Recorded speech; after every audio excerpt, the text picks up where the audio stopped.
بسم اللہ الرحمن الرحیم۔ السلام علیکم ورحمۃ اللہ وبرکاتہ۔ بے شمار گناہوں کی معافی۔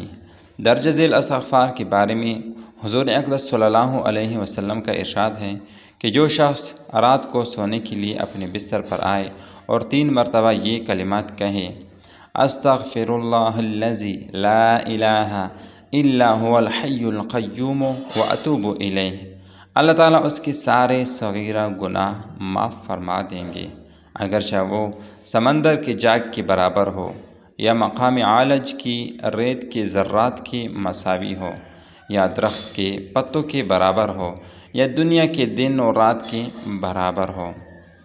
تو میرے بھائیوں، یہ کتنا عظیم استغفار ہے۔ ہر بندے کو چاہیے کہ ہر رات اس کا ذکر کیا کریں۔ تو میرے محترم بہنوں اور بھائیوں، اگر ابھی تک آپ نے ہمارا چینل سبسکرائب نہیں کیا تو جلدی سے سبسکرائب کریں اور بیل آئیکن کو دبائیں تاکہ ہماری آئندہ کی وظائف پر مشتمل ویڈیوز آپ کو بر وقت پہنچ سکیں۔